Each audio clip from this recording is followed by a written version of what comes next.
Hello students, मैं हूं अंकिता, आपकी इंग्लिश एजुकेटर, और स्वागत करती हूं आपका मैग्नेट ब्रेन्स हिंदी पर। आज मैं आपके लिए लेकर आई हूं class 9th English beehive की poem a legend of the northland, और आज हम कवर करेंगे इसी पोम के एनसीईआरटी सॉल्यूशंस। तो स्टूडेंट्स, वीडियो स्टार्ट करते हैं। पहला क्वेश्चन है, विच कंट्री और countries do you think the northland refers to. इसका मतलब है कि नॉर्थलैंड वही जगह जो इस पोम जिसके बारे में है, वो जगह कौन सी कंट्री या कंट्रीज़ को रिप्रेजेंट करती है।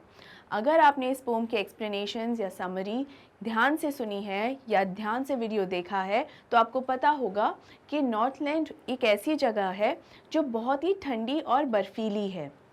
इसे नॉर्थलैंड इसलिए कहा जाता है क्योंकि ये नॉर्थ रीजन में है, नॉर्थ पोल पर है। नॉर्थ पोल में होने के कारण इसे पोलर रीजन भी कहा जाता है, और ये उन्हीं कंट्रीज़, उन्हीं रीजन्स को और उन्हीं एरियाज़ को रिप्रेजेंट करते हैं जो नॉर्थ पोल के आसपास हों या बहुत ही ठंडे या बर्फीले हों। आइए देख लेते हैं इसका एक written explanation. Northland refers to chilly regions of the world। Chilly regions का मतलब ये होता है बहुत ही चिल या यानी बहुत ही ज़्यादा ठंडे। Chilly regions of the world, especially those located in the Earth's northern polar region. Countries in these regions include Norway, Canada, Greenland, etc. ये कुछ countries और कुछ regions के नाम हैं जो बहुत ही ज़्यादा ठंडे हैं। पूरी दुनिया में कहीं पर भी ये हो सकते हैं, ज़रूरी नहीं कि नॉर्थ पोल के आसपास ही हों, लेकिन मेजरली उन्हीं एरियाज़ की बात हो रही है जो अधिकतर नॉर्थ पोल के पास मिलें, और इसीलिए इसको नॉर्थलैंड कहा गया है। आई होप आपको ये आंसर समझ में आ गया होगा स्टूडेंट्स। आगे बढ़ते हैं। नेक्स्ट क्वेश्चन है, what did Saint Peter ask the old lady for, what was the lady's reaction. Well, यहाँ पर ये पूछा जा रहा है कि सेंट पीटर ने वो जो लिटिल वुमन है, जहाँ जो ओल्ड लेडी की बात यहाँ हो रही है वही है लिटिल वुमन। तो लिटिल वुमन से किस चीज़ क्या मांगा था, किस चीज़ के लिए पूछा था, क्या चीज़ मांगी थी, और उनके मांगे जाने पर उस ओल्ड लेडी या स्मॉल वुमन का क्या रिएक्शन था। वेल, सेंट पीटर ने क्या मांगा था, केक मांगा था, क्योंकि वो सुबह से इधर से उधर भटक रहे थे, उपदेश भी दे रहे थे, ही वॉज प्रीचिंग, और जैसे ही और पूरे दिन से उन्होंने कुछ खाया भी नहीं था, तो वो काफ़ी भूखे भी थे और काफ़ी कमज़ोरी भी उन्हें महसूस हो रही थी, और इसीलिए वो यहाँ आके जैसे ही देखते हैं कि इस महिला ने बहुत सारे केक्स बनाए हुए हैं, तो वो उन्हीं केक्स में से एक केक उस महिला से मांगते हैं। यही चीज़ थी जो इन्होंने मांग की थी इस महिला से। लेकिन महिला का रिएक्शन क्या था?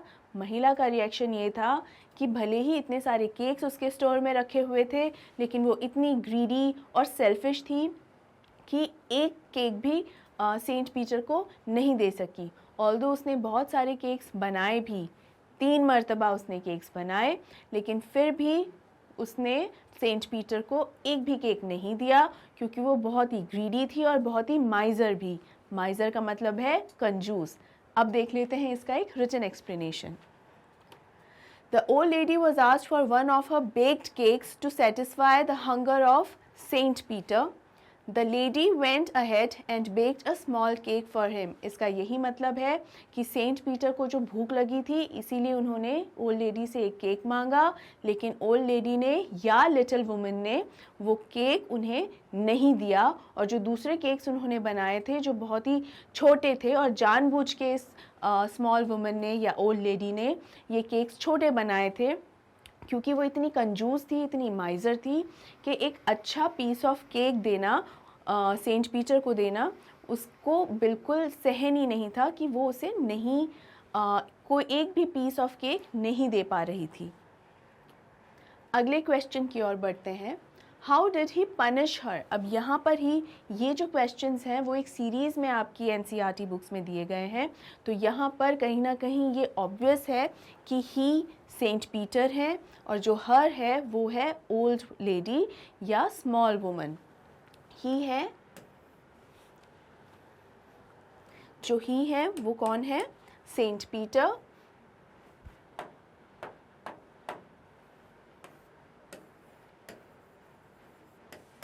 सेंट पीटर, और जो हर है वो है ओल्ड वुमन या स्मॉल लेडी। ठीक है, तो यही पूछा जा रहा है बेसिकली यहाँ पर कि उन्होंने सेंट पीटर ने किस तरीके से पनिश किया, किस तरीके से सज़ा दी इस महिला को।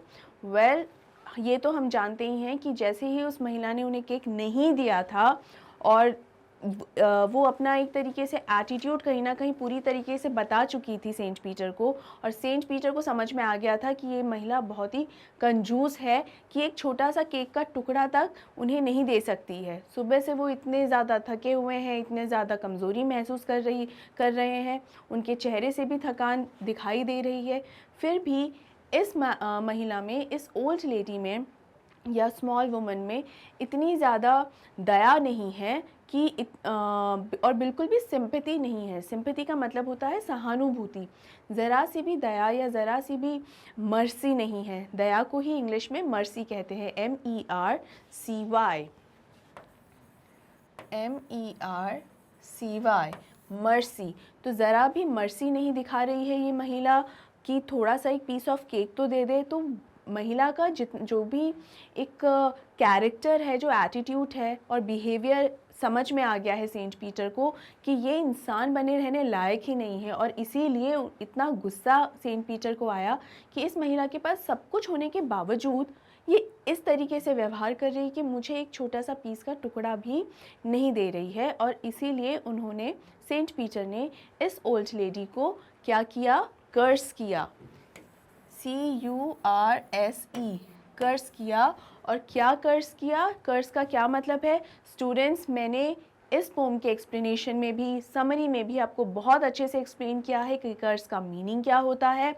आप कमेंट बॉक्स में बताएंगे कि मैंने आपको कर्स का क्या मतलब समझाया है। ऑलराइट, ये आपका छोटा सा होमवर्क। तो जो कर्स दिया तो क्या हुआ, ये जो महिला है वो किस में चेंज हो गई, वो एक पक्षी में बदल गई। और कौन सा है पक्षी, वेल इस पक्षी का नाम है वुडपेकर। तो ये वुडपेकर बन गई, और यही इन्होंने, सेंट पीटर ने उन्हें कर्ज दिया था कि ऐसा हो जाएगा। अब देख लेते हैं इसका written explanation. The saint got angry when the lady presented him with a small cake. The lady was punished by being changed into a woodpecker that built as birds do and gathered scanty food by boring in the hard dry wood all day long. Scanty का मतलब होता है very little. Scanty का मतलब है very little, यानी बहुत ही कम। तो जो महिला थी उन्होंने 3 बार केक बनाए थे, और तीनों केक्स, हर केक जो था, हर अगला केक था पहले वाले से छोटा था, और छोटा करते करते जो तीसरा केक उन्होंने बनाया तो वो एकदम वेफर की तरह बनाया। रिमेंबर, WAFER, वेफर की तरह बनाया। वेफर का मतलब भी मैंने स्टूडेंट्स आपको बताया है क्या होता है, ये भी आपका छोटा सा होमवर्क है, आपको कमेंट सेक्शन में लिखना है कि वेफर का मीनिंग क्या होगा।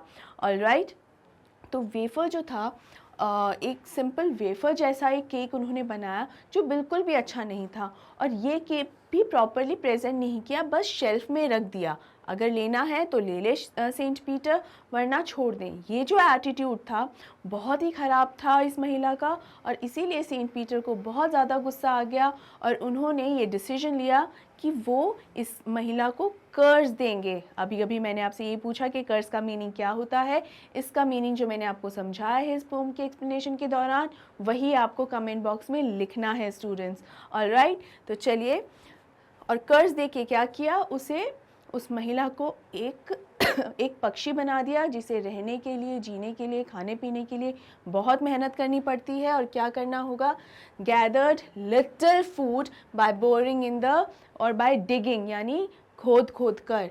कहाँ क्या खोदना है, dry woods, hard dry woods, यानी लकड़ियाँ, सूखी और बहुत ही सख्त लकड़ियों को अपनी चोंच से खोद कर खाना, और पीने के लिए पानी, और ये सब रोज़ इकट्ठा करना होगा, और तभी उसका सर्वाइवल संभव हो पाएगा।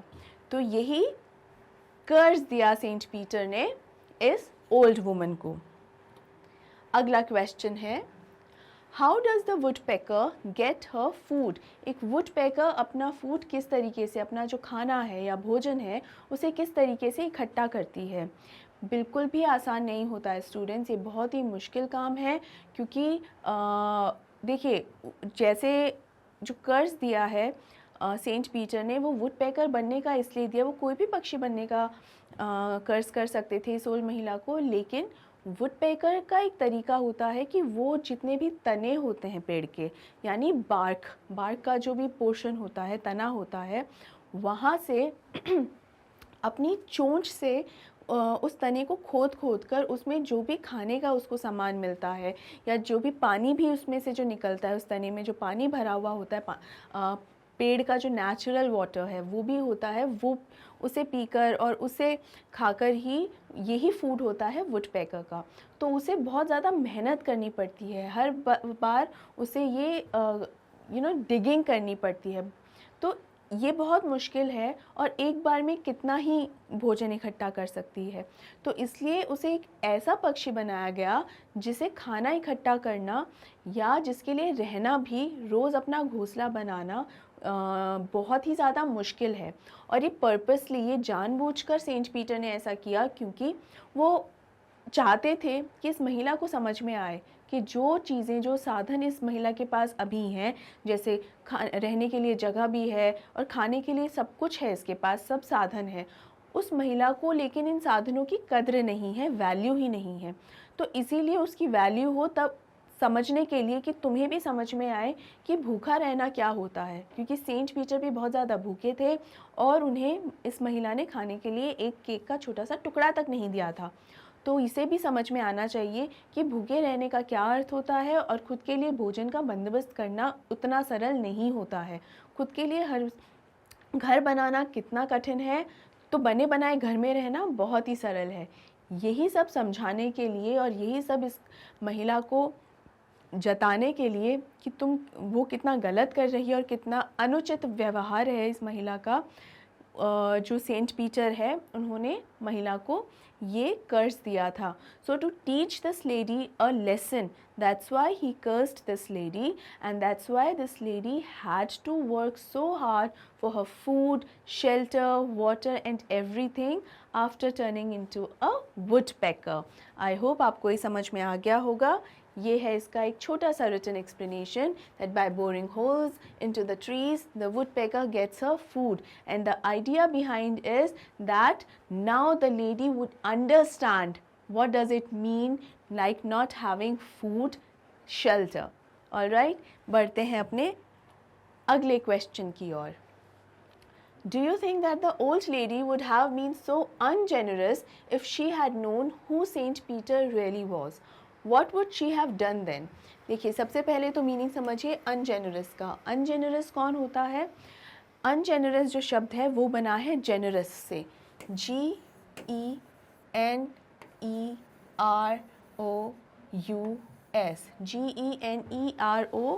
GENEROUS। जेनरस का मतलब होता है जो उदार होता है, बहुत ही उदार या बड़े दिल वाला, ठीक है। और अनजेनरस का मतलब है जिसका मन बहुत ही छोटा हो, यानी जिसमें उदारता बिल्कुल भी नहीं होती। तो ये महिला बहुत ही ज़्यादा कंजूस है, हम जानते ही हैं। She is a माइजर, she is very greedy and she is very selfish. She is very selfish. तो ये सारी क्वालिटीज़ हैं इस महिला की। तो ये बिल्कुल भी जेनरस तो है ही नहीं, बहुत अनजेनरस है। तो यहाँ आपसे पूछा जा रहा है कि जो इतनी कंजूस बिहेवियर कर रही थी सेंट पीटर के साथ, अगर इस महिला को पता होता कि जिस व्यक्ति के साथ ही इस तरीके का बर्ताव कर रही है वो व्यक्ति कोई और नहीं, सेंट पीटर ही हैं, यानी इस समय ये महिला नहीं जान रही थी कि ये व्यक्ति कौन है।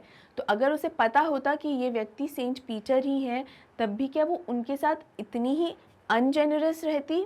और अगर उन्हें उस महिला को पता होता कि वो सेंट पीटर हैं, तो उसका व्यवहार कैसा होता और वो क्या करती, यही पूछा जा रहा है। तो बेसिकली स्टूडेंट्स, उसे पता तो था नहीं कि ये कौन है, तो इसीलिए उसने इतना अनजेनरस बिहेवियर किया, लेकिन अगर पता होता कि ये सेंट पीटर हैं तो वो ज़रूर उन्हें कुछ ना कुछ खाने के लिए ज़रूर देती। हो सकता है केक ही नहीं और भी बहुत कुछ अच्छा अच्छा पकाने के लिए चली जाती, क्योंकि उन्हें पता था एक संत महात्मा उनके दरवाजे पर आए हैं। लेकिन यहाँ पर ही मेन आइडिया, मेन मैसेज है स्टूडेंट्स कि ये देखकर कि कोई इंसान कितना महान या कितना फेमस है या कितना कितना ज़्यादा दुनिया में मशहूर है, तो उस वजह से हमें किसी की सहायता नहीं करनी चाहिए, या उस वजह से उसको अगर भूख लग रही है तो खाना नहीं देना चाहिए। किसी को भी, चाहे वो संत महात्मा है या कोई साधारण सा व्यक्ति है, अगर उसे आपकी सहायता की ज़रूरत है और आप वो सहायता दे सकते हैं तो आपको वो ज़रूर करना चाहिए। इसका ये भी कारण है कि सेंट पीटर जो हैं, इसका मतलब सेंट पीटर ही तो वो व्यक्ति हैं जिसकी सहायता अभी नहीं की जा रही है, तो यानी उस व्यक्ति की कोई भी वैल्यू नहीं है, उस व्यक्ति की कीमत नहीं है, वो उस नाम को वैल्यू दे रहे हैं, वो सेंट को वैल्यू दे रहे हैं। यानी इस महिला के लिए सिर्फ सेंट का मायना है, पीटर का मायना नहीं है। तो यहाँ पे यही समझाने की कोशिश की जा रही है कि कोई फ़र्क नहीं पड़ता है कि वो सेंट है या नहीं है। अगर किसी व्यक्ति को आपकी सहायता की ज़रूरत है और आप वो सहायता यदि कर सकते हैं तो वो ज़रूर से ज़रूर करनी चाहिए। अब इस क्वेश्चन का रिटन एक्सप्लेनेशन देख लेते हैं। I don't think the old lady would have presented the saint with a smaller cake if she would have known he was a divine saint. If she would have known he was a saint, she would have given generously to please him and get his blessings. अब यहाँ पे वो इतना ज़्यादा blessings का मतलब क्या होता है? आशीर्वाद होता है। ब्लेसिंग्स का मतलब है आशीर्वाद, और जेनरस का मतलब मैं आपको ऑलरेडी बता चुकी हूँ, इसका मतलब होता है बहुत ही उदार भाव। तो जेनरसली बहुत, अगर पता होता इस महिला को कि अरे ये तो सेंट पीटर ही हैं, साक्षात सेंट पीटर पधारे हैं मेरे दरवाजे पे, मेरी कुटिया पे, तो मैं इनको और भी बहुत बढ़िया, बहुत उदार मन से इन्हें बहुत सब कुछ खिलाती और पिलाती और उनके आशीर्वाद के लिए, उनके ब्लेसिंग्स के लिए वो ये सब कुछ करती। तो कहीं ना कहीं वो सेल्फिश ही हैं कि वो बेसिकली सेंट पीटर को रिस्पेक्ट नहीं कर रही हैं, बल्कि वो रिटर्न में उनसे बहुत कुछ चाहती हैं। तो उन्हें पता है कि ये कितने पावरफुल हैं, कि ये ब्लेसिंग्स अगर दे सकते हैं, तो यदि इसे पता होता कि वो सेंट पीटर हैं तो वो कर्ज भी कर सकते हैं। तो कोई भी इंसान चाहकर कर्ज तो पाना ही नहीं चाहेगा। तो इसीलिए अगर उन्हें पता होता कि ये सेंट पीटर है तो कभी भी इस तरीके का व्यवहार उनके साथ नहीं करती। इनफैक्ट उनके साथ और भी बढ़िया तरीके से पेश आती, बहुत ही मान सम्मान उन्हें देती, और खाने के लिए भी केक के अलावा हो सकता है और भी बहुत सारी अच्छी और बढ़िया चीज़ें बना के उन्हें खिलाती, ताकि उन्हें आशीर्वाद मिल सके सेंट पीटर का। तो यही था इसका रिटन एक्सप्लेनेशन। बढ़ते हैं अगले क्वेश्चन की ओर। Is this a true story? Which part of this poem do you feel is the most important? Well, according to Phoebe Carey ने इस पोम में खुद लिखा है कि वो बिलीव नहीं करती हैं कि ये पोम जो है वो एक ट्रू स्टोरी है। ये पोम लोग अपने बच्चों को सिर्फ इसलिए सुनाया करते हैं ताकि वो उन्हें एक शिक्षा का ज्ञान दे सकें, उन्हें एक लेसन सिखा सकें, एक टीचिंग दे सकें, समझाने के लिए कि हमारे पास जो भी चीज़ें हैं, हमें जो भी सुख साधन सुविधाएं मिली हैं, हमें उन सब का मान सम्मान करना चाहिए। We all must respect everything that we have got, be it facilities और anything else, we must respect all of them. तो यही यहाँ पर बताने की कोशिश की जा रही है कि फीबी कैरी खुद नहीं मानती है कि क्या ये सही स्टोरी है, लेकिन इसका जो मैसेज है इस पोम का वो इतना ज़्यादा बढ़िया है और बहुत ज़्यादा रियल लाइफ में बहुत हेल्प भी करे। तो लेकिन यहाँ पे ये भी कहा जा रहा है कि सबसे इम्पॉर्टेंट पार्ट कौन सा है, which part of this pome do you feel is the most important. तो देखिए स्टूडेंट्स, मोस्ट इम्पॉर्टेंट पार्ट तो यही है कि जब एक मौका मिला महिला को ये बताने का कि उसका रवैया क्या है, और आपका जो एटीट्यूड होता है, आपका जो व्यवहार होता है, वो अगर पर्सन टू पर्सन चेंज होता है तो इसका मतलब वो आपका खुद का व्यवहार नहीं है, वो पर्सन आपको कहीं ना कहीं इन्फ्लुएंस कर रहा है, वो आप पर असर डाल रहा है। मैं ये नहीं कहती कि आपको अपना व्यवहार सिचुएशन के अकॉर्डिंग चेंज नहीं करना चाहिए, ठीक नहीं करना चाहिए, बिल्कुल, लेकिन हर व्यक्ति का एक बेसिक स्वभाव होता है, और इसका बेसिक स्वभाव ये जो महिला है, ओल्ड वुमन या स्मॉल लेडी, इसका जो बेसिक रवैया है वो कब पता चला, वो तब पता चला जब उसके सामने बिना जानकारी के एक व्यक्ति आ गया जिस व्यक्ति को वो नहीं पहचानती थी। तो वहाँ उसके सामने एक असली रवैया निकल कर आया इस महिला का। क्योंकि अगर कोई बहुत ही अच्छा महान व्यक्ति आता जो जिसके बारे में पता होता इस महिला को कि बहुत ही अच्छा महान व्यक्ति है, तो फिर ये महिला उस व्यक्ति की महानता और उस व्यक्ति की पॉपुलैरिटी के जितने वो मशहूर हैं उसके अकॉर्डिंग बिहेव करती। लेकिन यहाँ जब वो इस अनजान थी कि ये कौन है, उन्हें नहीं पता कि सेंट पीटर कौन है, तब रियल एटीट्यूड जो है इस लेडी का वो निकल के आया। तो आपका जो रियल एटीट्यूड होता है वो कहीं ना कहीं इस चीज़ पे डिपेंड करता है कि आप किसी साधारण मनुष्य को, किसी साधारण व्यक्ति को किस तरीके से ट्रीट करते हैं, ना कि उसके साथ जुड़ी हुई उसकी गुणवत्ताओं के अकॉर्डिंग कि कौन सी क्वालिटीज़ इस व्यक्ति के साथ जुड़ी हुई हैं, ये कितना फेमस है, रिच है या एट्सेट्रा, उसके अकॉर्डिंग उसे ट्रीट करें। तो यही सबसे इम्पॉर्टेंट मैसेज भी है और सबसे इम्पॉर्टेंट पार्ट भी है इस पोम का। आइए अब देख लेते हैं इसका एक रिटन एक्सप्लेनेशन।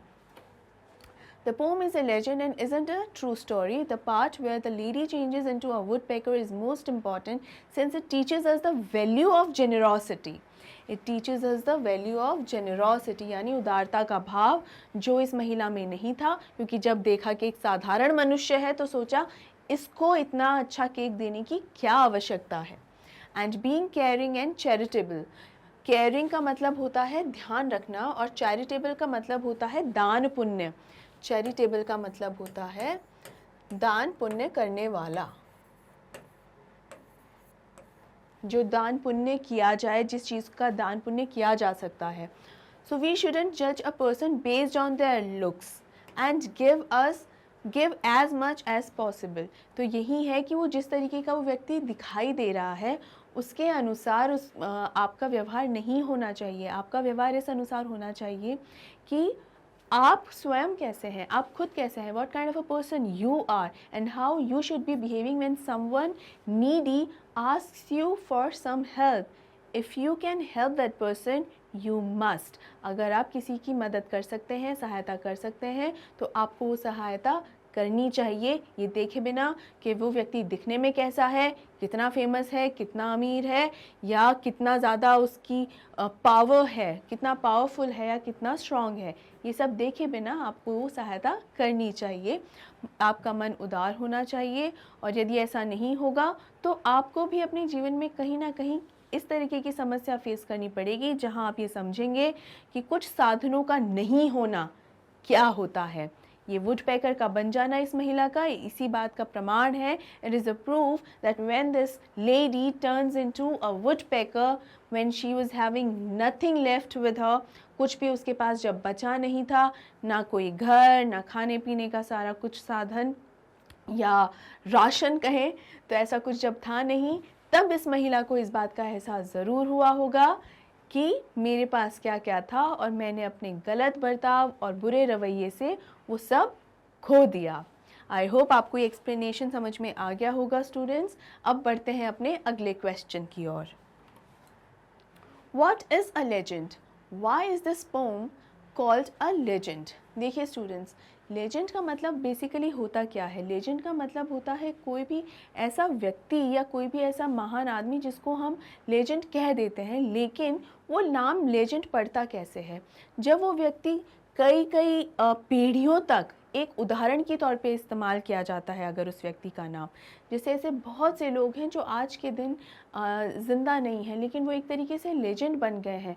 फॉर एग्जांपल अगर लिटरेचर वर्ल्ड की बात करें तो जॉफ्री चौसर एक ऐसे लेजेंड हैं, विलियम शेक्सपियर एक इस तरीके के लेजेंड हैं, और भी बहुत सारे ऐसे नाम हैं जो आज के दिन ज़िंदा तो नहीं है, लेकिन उनके नाम, उनके किए हुए काम आज भी बहुत ही मशहूर और बहुत ही ज़्यादा रिस्पेक्टफुल नज़रिए से देखे जाते हैं, बहुत मान सम्मान उन्हें दिया जाता है, तो उसे लेजेंड कहा जाता है। इस पोम में लेजेंड का क्या अर्थ हुआ? इस पोम में लेजेंड का मतलब एक हुआ एक ऐसी स्टोरी जो पीढ़ी दर पीढ़ी चलती आई है, जो पीढ़ी दर पीढ़ी चलती आई है। तो ये अ लेजेंड ऑफ द नॉर्थलैंड का अर्थ भी यही हुआ कि नॉर्थलैंड की वो कथा जो सदियों से, जो पीढ़ियों से चलती आई है। तो यहाँ लेजेंड कौन है? सेंट पीटर है, और सेंट पीटर की जो कथा है वो पीढ़ियों से चलती आई है।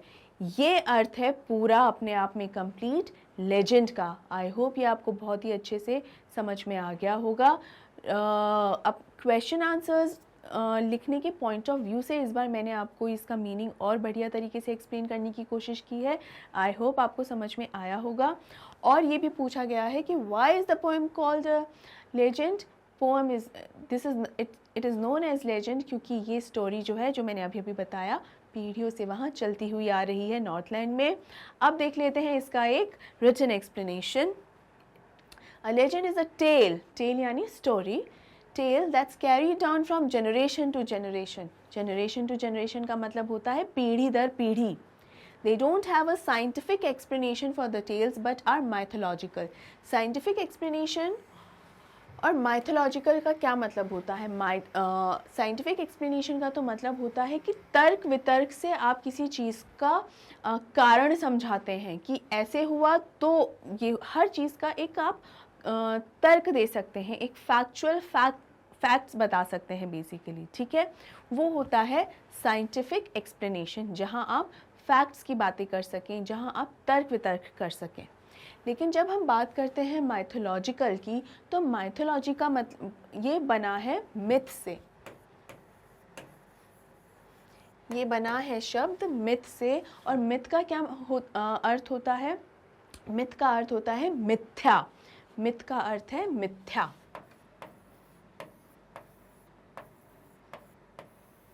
और मिथ्या क्या कहलाती है? मिथ्या का अर्थ होता है जो वास्तव में ना घटा हो, वास्तव में घटित ना हो, सिर्फ कथित तौर पे हो रहा हो। That means mythology is something which is completely mythical, यानी मिथ पर बेस्ड होती है, फैक्ट पर बेस्ड नहीं होती है। ये एक तरीके की ऐसी कहानियाँ हैं जो सिर्फ इसलिए सुनाई जाती हैं या इसलिए बताई जाती हैं ताकि स्टोरी के माध्यम से एक मैसेज दिया जा सके। इसलिए ये ऐसी कहानियाँ होती हैं। उसका रियलिटी से या फैक्ट से कोई लेना देना नहीं होता। सिर्फ ये समझाने की कोशिश की जाती है कि यदि ऐसा होगा तो ये हो जाएगा और ऐसा होगा तो वो हो जाएगा। यानी सिर्फ एक स्टोरी बनाई जाती है, एक बनावटी कहानी होती है और उसके बारे में बताया जाता है। आई होप आपको ये मीनिंग्स क्लियर हो गए होंगे। Scientific explanation based on facts, mythological means myths या मिथ्या। आई होप आपको ये क्लियर हो गया होगा। इट हैज़ अ मैसेज और मॉरल। इस पोम का, इस कहानी का जो मॉरल है, जो मैसेज है, वो क्या है? वो यही है कि the poet starts by saying that he doesn't believe in the tale but finds the message enriching. Well, message क्या है? यही है कि हमेशा उदार भाव का होना चाहिए, जेनरस होना चाहिए, और हमारे पास जो भी फैसिलिटीज़ हैं, जो भी सुख साधन और सुविधाएं हैं, उनको हमेशा वैल्यू करना चाहिए, उनकी कीमत समझनी चाहिए। और इसके आगे पोएट ये कहते हैं कि जो फीबी कैरी हैं वो कहती हैं कि उन्हें ये जो स्टोरी है उस पर तो बिलीव नहीं है कि ये स्टोरी ट्रू स्टोरी है, ऑलराइट, लेकिन इस स्टोरी का जो मैसेज है वो बहुत ही एनरिचिंग है। अब एनरिचिंग का मतलब क्या होता है स्टूडेंट्स? बेसिकली एनरिचिंग का मतलब होता है समृद्धता। समृद्धता, इसका जो शाब्दिक अर्थ है वो है समृद्ध। समृद्ध होना यानी किसी भी चीज़ का आपके पास वो जो सुख साधन जो है, ये समृद्ध होना ही होता है कि आपको बहुत ही ज़्यादा एक जो लर्निंग लेसन जो मिलता है आपको इस स्टोरी से, जो बहुत ही एक लर्निंग एक्सपीरियंस भी है, एक मैसेज भी है, एक मॉरल है, उपदेश है, समझाइश है। ये सब क्या है? ये सब आपको एक ज्ञान देता है, एक टीचिंग देता है, और उस टीचिंग से ही आपकी जो नॉलेज है वो एनरिच होती है, यानी आपकी जो नॉलेज है वो समृद्ध बनती है। बहुत ही ज़्यादा रिच होना लर्निंग के मामले में, पैसे के मामले में नहीं। आई होप आपको एनरिच का मीनिंग समझ में आ गया होगा। इसका मीनिंग मुश्किल नहीं है, लेकिन ये जानना ज़्यादा ज़रूरी है कि किस तरीके से इसका प्रयोग यहाँ पे हुआ है। This legend teaches us generosity towards other fellow beings. ये जो लेजेंड है या ये जो स्टोरी है, किसकी स्टोरी है? सेंट पीटर की। तो सेंट पीटर की ये जो स्टोरी है, जो टेल है, वो क्या सिखाती है हमें? जेनरस बनना सिखाती है, उदार बनना सिखाती है, उदार बनना सिखाती है। ठीक है, और किसकी तरफ? फेलो बीइंग्स की तरफ, यानी जो भी व्यक्ति हमारे आसपास हैं, इर्द गिर्द हैं, या कभी हम पहली बार भी किसी से मिले, अगर हमें उनकी सहायता करने की क्षमता है हम में, तो हमें ज़रूर वो करनी चाहिए। आई होप स्टूडेंट्स आपको ये एक्सप्लेनेशन समझ में आया होगा, वर्ड्स के मीनिंग्स भी समझ में आए होंगे, स्पेशली आपको लेजेंड ये जो वर्ड है इसका मीनिंग अच्छे से समझ में आ गया होगा, क्योंकि ये क्वेश्चन अक्सर बनता है, लेजेंड के ऊपर क्वेश्चन आता है, what is the meaning of legend and why is this pome called a legend. I hope students यहाँ तक आपको सब कुछ क्लियर है। बढ़ते हैं आगे। अगला क्वेश्चन है, right the story of a legend of the Northland in about 10 sentences. अब बेसिकली यहाँ पर आपसे क्या पूछा जा रहा है? यहाँ आपसे पूछा जा रहा है, समरी ही पूछी जा रही है बेसिकली इस पोम की।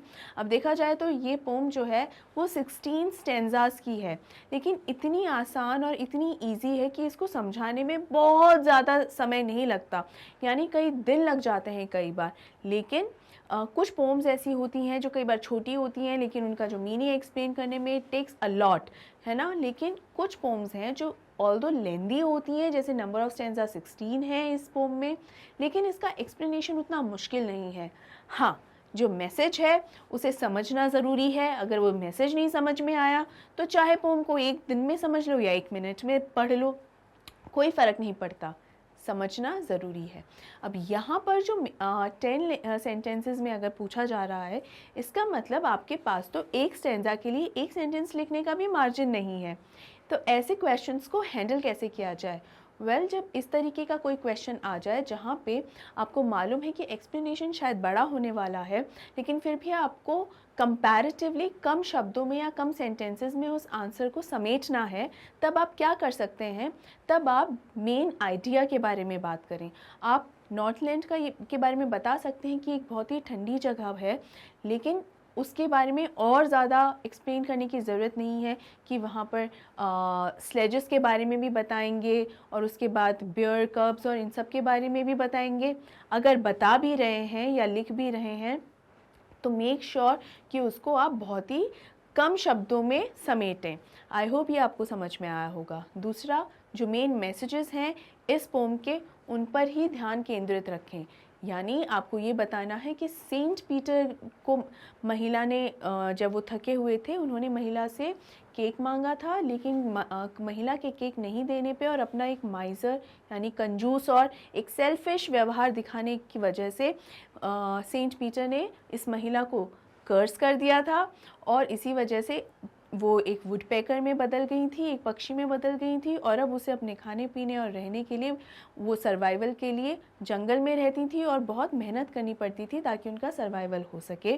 और यही वो कहानी है जो पीढ़ी दर पीढ़ी नॉर्थलैंड में चली आ रही है। इसी तरह जो मेन टॉपिक्स या मेन मैसेजेस जो हैं उनके बारे में आपको बात करनी होती है, क्योंकि उसके आसपास की और कोई भी स्टोरी अगर है भी तो वो इन ऐसे क्वेश्चंस के अंदर उन्हें लाना बिल्कुल भी आवश्यक नहीं है। अब हम देख लेते हैं इस क्वेश्चन का एक रिटन एक्सप्लेनेशन, ताकि एग्जाम पॉइंट ऑफ व्यू से भी आपको समझ में आ जाए कि आपको ये आंसर किस तरीके से फ्रेम करना है। The door of an old lady who baked cakes was knocked on by Saint Peter. He was hungry and weak after fasting for a day and asked the lady for some cake. He asked the lady to serve him one of the cakes in her store, and the lady was selfish and didn't want to give a bigger cake to the saint. She baked smaller cakes multiple times for her, but every time they were big enough for her to give. At last, she finally baked a cake as thin as a wafer, but her inner consciousness wasn't ready to part with it either. Consciousness का मतलब होता है उसका अंदरूनी एहसास जो होता है ना, महसूस करने की क्षमता, वो कि उसका जो कॉन्शियस माइंड है या उसके अंदर की जो कॉन्शियसनेस एक है, जो हाँ मुझे मालूम है ये चीज़ जो हो रही है वो ठीक हो रही है या गलत हो रही है या कैसी हो रही है, तो ये जो इस महिला को जो समझ में आ रहा है वो ये है कि वो इस केक से दूर नहीं हो सकती है, चाहे वो केक छोटा है या बड़ा है। And the saint got infuriated, infuriated का मतलब होता है, इन्फ्यूरिएटेड का मतलब है एंग्री, कि बहुत ही ज़्यादा गुस्से में आ जाना। तो इन्फ्यूरिएटेड का क्या मतलब हुआ? इन्फ्यूरिएटेड का मतलब हुआ एंग्री या गुस्सा करना। With her behavior and changed her into a woodpecker, she would have to bore into the rigid wood of the trees to build a nest to live in. The legend says that the bird still lives today in the woods. यानी ये इसका written explanation है, बहुत ही कम शब्दों में, बहुत ही कम sentences में आपको बता दिया गया है। आई होप आपके लिए ये इन्फॉर्मेशन जो है वो बहुत ही ज़्यादा आपके लिए आसान हो जाएगा। ये मैंने आपको एक समझाने के हिसाब से आपको ये लिख दिया है। यहाँ पे बहुत सारी ऐसी चीज़ें हैं जहाँ आप डिडक्शंस कर सकते हैं। यहाँ मैंने आपको समझाने के लिए थोड़ा सा लेंदी लिखा है, लेकिन आप यहाँ काफ़ी जगह डिडक्शंस कर सकते हैं। जैसे मैंने यहाँ लिखा है, knocked on by Saint Peter, he was hungry and weak after fasting for a day and asked for the lady for some cake. Now this sentence can be deducted. This sentence can be deducted, and weak after fasting for a day and asked the lady for some cake. The lady was selfish and didn't want to give a bigger cake to the saint, so she baked smaller cakes multiple times,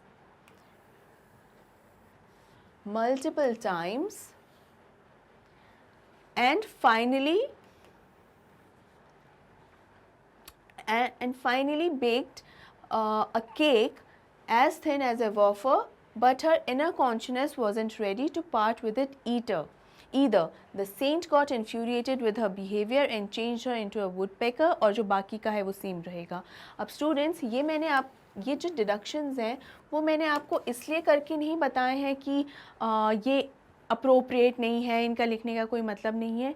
देखिए, जब explanation करना होता है तो आप सिर्फ उतने से हिस्से का एक्सप्लेनेशन करके समझाया नहीं जा सकता। उतने से एक्सप्लेनेशन से थोड़ा सा पहले और थोड़ा सा बाद में का बताना, it is very important to have a complete understanding of that particular topic और आंसर। इसीलिए मैंने इस लैंग्वेज में आपको ये समझाया है। इसमें डिडक्शंस करना या ज़रूरत पड़ने पर इस पर कोई और इन्फॉर्मेशन ऐड करना, ये पूरी तरीके से आपके इख्तियार में है, आप ये कर सकते हैं इसे, लेकिन अंडरस्टैंडिंग आना बहुत ही ज़्यादा ज़रूरी है। अगर क्वेश्चन की अंडरस्टैंडिंग नहीं आएगी तो आंसर नहीं लिख पाएंगे प्रॉपरली, और अगर आंसर की प्रॉपर अंडरस्टैंडिंग नहीं आएगी तो उसको फ्रेम करने में भी प्रॉब्लम होगी, और जो सेंटेंस के स्ट्रक्चर्स हैं वो भी प्रॉपरली नहीं बन पाएंगे। So it's very important to understand how to frame that sentence, how to frame proper structural sentences, और उसके अकॉर्डिंग आप अपना आंसर बना के लिखें। उससे आप इस चीज़ के लिए भी प्रिपेयर हो जाएंगे कि आंसर की लेंथ कितनी रखनी है। आई एम श्योर आपको ये समझ में आया होगा और आपके लिए हेल्पफुल भी रहेगा। Kindly follow this. चलिए आगे बढ़ते हैं। ये क्वेश्चंस जो हैं ये लेंदी क्वेश्चंस भी हैं थोड़े से, और ये वाला जो स्पेसिफिकली क्वेश्चन है इसमें आप, ये सिंपल है, ये कोई लेंदी क्वेश्चन नहीं है, लेकिन आपसे कुछ स्पेसिफिक क्वेश्चन कुछ ऐसे वर्ड्स के बारे में पूछा गया है कि अगर आपने अच्छे से ही इस पोम को रीड किया होगा तभी शायद आप इसके आंसर्स दे पाएंगे। जैसे let's look at the words at the end of the second and fourth lines, with snows and clothes, true and you, below and no. We find that snows rhymes with clothes, true rhymes with you, and below rhymes with no. Find more such rhyming words. अब ये जो question है देखा जाए तो बिल्कुल भी मुश्किल नहीं है। आपको यहाँ पर कुछ ऐसे, ये VIZ या VIZ डॉट, इसका मीनिंग क्या होता है? इसका बेसिकली मतलब होता है फॉर एग्जाम्पल के तौर पे, या सच एज, या जैसे कि, यही मतलब होता है।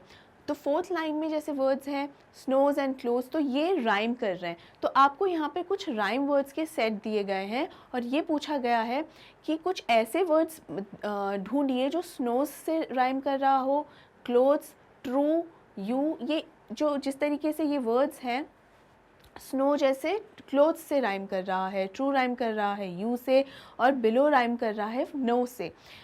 आपको ऐसे वर्ड्स ढूंढने हैं जो राइम करते हों इस पोम में। अब स्टूडेंट्स, देखा जाए तो ये टास्क बहुत ही ईजी है। I would like you to do this task, to perform this task, कि आप इस पोम को अच्छे से दोबारा पढ़ें और रीड करें और देखें कि कौन कौन से ऐसे वर्ड्स हैं जो एक दूसरे से राइम करते हैं। आई एम श्योर आपको पता है कि राइम का मीनिंग क्या है, क्योंकि मैंने अपने पिछले वीडियोस में भी इस वर्ड का मीनिंग अच्छे से एक्सप्लेन किया है। फिर भी अगर आप भूल गए हैं या याद नहीं है या अच्छे से समझ में नहीं आया था, या आपने अभी तक वो वीडियोस नहीं देखे हैं, तो मैं आपको बता दूं कि राइम का बेसिकली मतलब होता है दो वर्ड्स जिनके आखिरी के जो साउंड है वो सेम होता है। जैसे स्नोज एंड क्लोथ्स, इसके जो लास्ट की जो राइम है it is same, which is as. Snows z sound है, ठीक है, तो दोनों में सेम है। ट्रू एंड यू, दोनों में ऊ का साउंड है। बिलो एंड नो, तो दोनों में ओ का साउंड है। तो ये सेम साउंड्स हैं, दोनों वर्ड्स, दो वर्ड्स जो हैं, दोनों वर्ड्स के जो लास्ट के जो साउंड होते हैं वो जब सेम होते हैं तो उन्हें राइमिंग वर्ड्स या राइम वर्ड्स कहा जाता है। अब तो क्लियर हो गया होगा अच्छे से। अब आपको ये कुछ ऐसे वर्ड्स यहाँ से ढूंढने हैं आपकी इस पोम में से, और कमेंट बॉक्स में भी लिखने हैं। कुछ वर्ड्स, कुछ एग्जाम्पल्स मैं बता देती हूँ, जैसे few and through, earth and hearth. इसके अलावा के सभी जो वर्ड्स हैं, जो राइमिंग वर्ड्स हैं, आपको ढूंढने हैं। आई एम श्योर आपने ये देख भी लिया होगा, it will be easier for you to understand. But इसके अलावा आपको और भी जो इस तरीके के वर्ड्स मिलते हैं, आप प्लीज़ उन्हें ढूंढिए और कमेंट बॉक्स में भी लिखिए कि कौन कौन से राइमिंग वर्ड्स आपने ढूंढ लिए हैं इस पोम में से।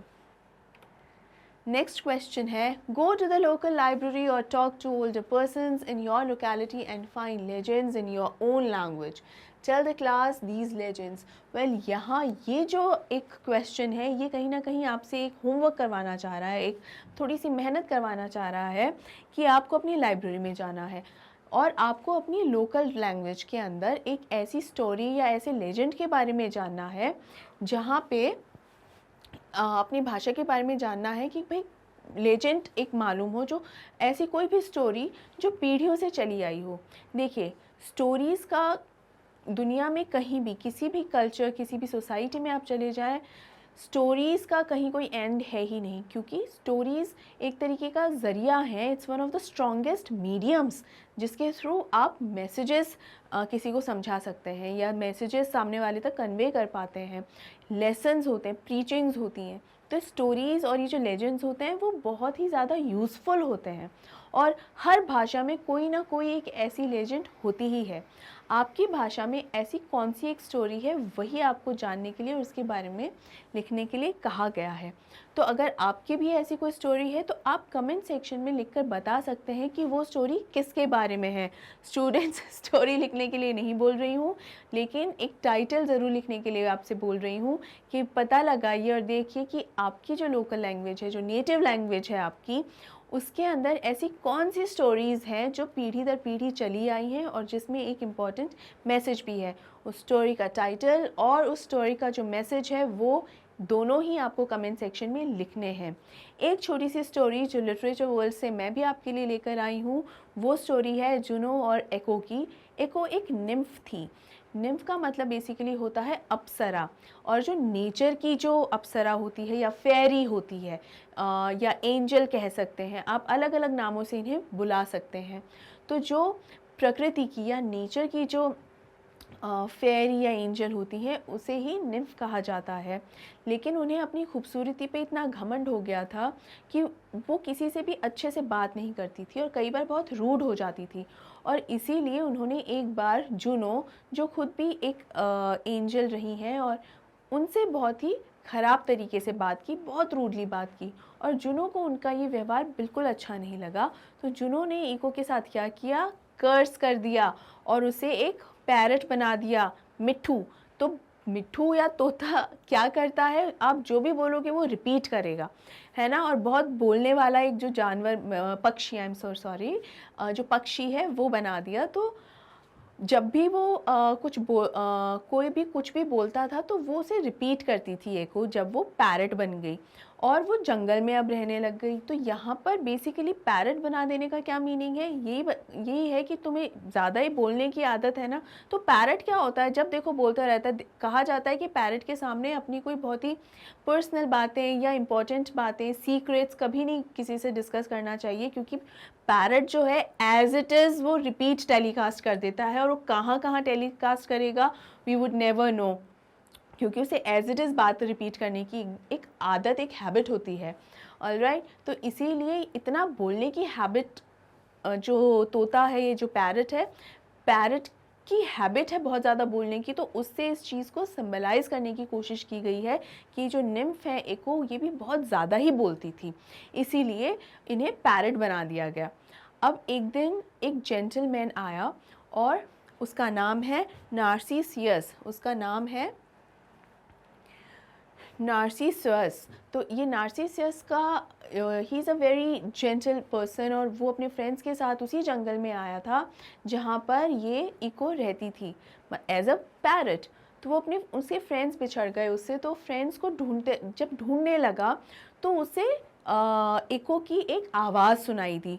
तो वो आवाज़ सुनते सुनते वो गया कि ये किसकी आवाज़ है, कहाँ से आ रही है। तो वो जब आवाज़ का पीछा करते करते उस जगह पे पहुँच गया जहाँ इको थी, तो वो उसे बहुत ही अजीब सी आवाज़ लगी और वो अच्छी नहीं लगी। बहुत ही उसके कानों को वो आवाज़ इतनी ज़्यादा कर्कश लगी, इतनी ज़्यादा हार्श लगी कि अपने फ्रेंड्स को ढूंढना तो वो भूल गया और वहाँ से उस जगह से चला गया जहाँ पर एको थी। और इसी चीज़ को लेकर जो एको है उसे बहुत ज़्यादा बुरा लगा, और उसके बाद से, उस मौके के बाद से उसने यही डिसीजन लिया कि मैं अब से जो गहरा जंगल होता है, देखिए जंगल का भी जैसे जैसे जंगल में हम आगे बढ़ते जाते हैं, जंगल और ज़्यादा घना होता जाता है।